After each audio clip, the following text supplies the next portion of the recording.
many factors that led to those violences, if any. It was the desperation of some people to have power by all means. You see, if you watch very closely what happened during the election, you can see that the Amici and his courts were desperate by all means to get power by all costs. They were government in power. They have everything going for them. They have money. They had everything. So they thought that they will use their money and their resources to influence the people. But you can see that a government that has disappointed the people are bound to fail. So many people were not happy. But I must have to tell you that PDP did not have any hand in any death, in any of those violences. We went from ward to ward, village to village, local government by local government, campaigning, telling our people what we can do, which exactly Chief Vice President Somike is doing today in the state. That's why I continue to say that when the righteous ones are in authority, the people rejoice. We did not have any hand. As I'm a professional politician, we also have professional law enforcement agents. If any allegation, any accusation has been laid on anybody, yes, we expect the law enforcement agent to go full force to investigate these allegations and come up with their findings.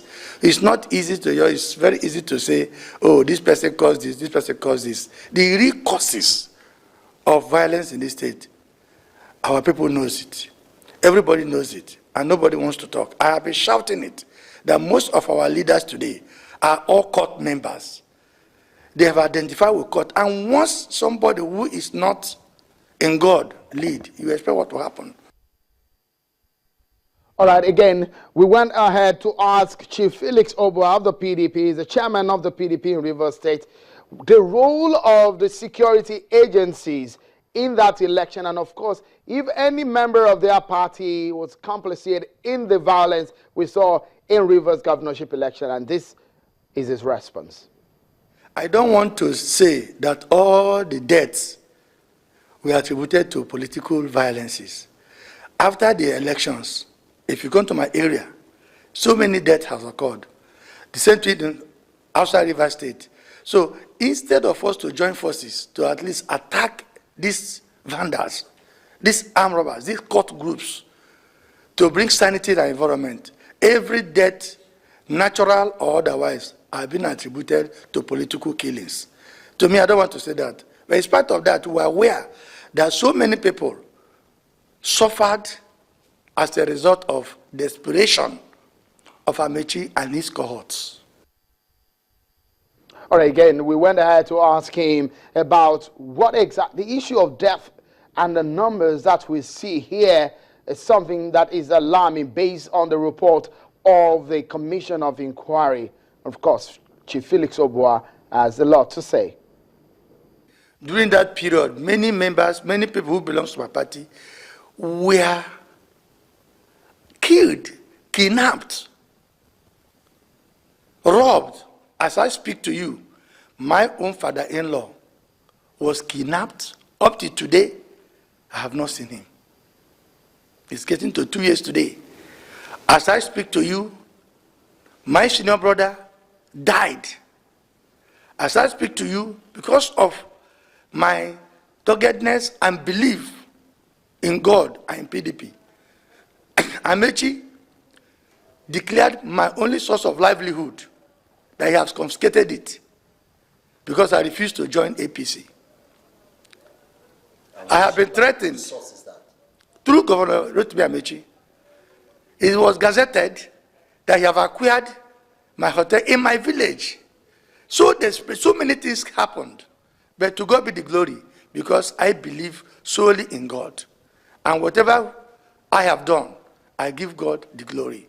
I have done everything with the fear of God. I have never in life prayed for anybody's headache. I have never belonged to any court group in my life.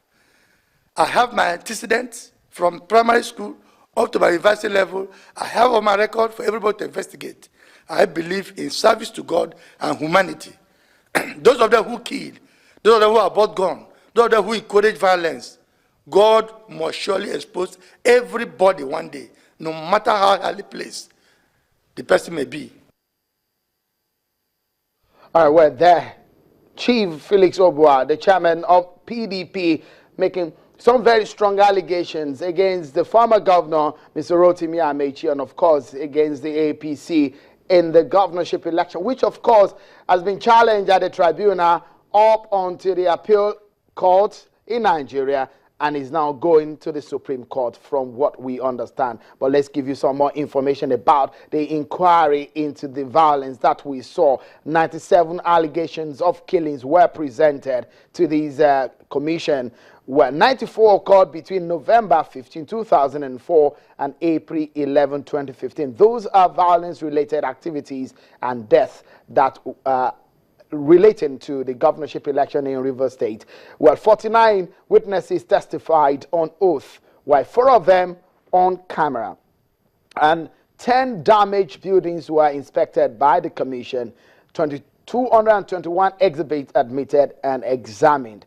Well, according to them, they said from their report, the commission's report, it says that 275 different violations involving killings, injuries to persons, or destruction were reported to the commission, where they also says that 236 alleged perpetrators were identified in the testimonies, when 120 people named, 116 people unidentified.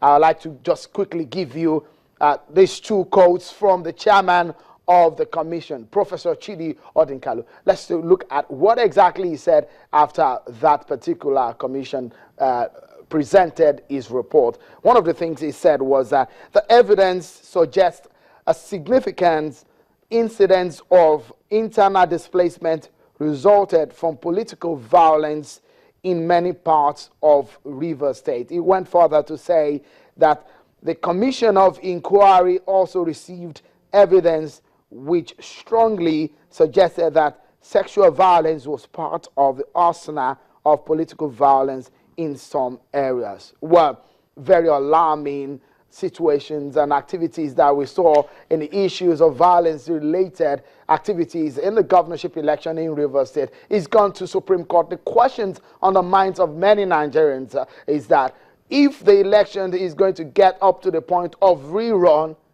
how peaceful will it be? Well, we heard from the side of the PDP. What about the APC candidate? He believes the PDP are complicit in the electoral violence in Rivers State. We caught up with Mr. Dakuko Peter, the governorship candidate of the APC, and these are his thoughts about the violence-related activities in the Rivers governorship election. Take a listen.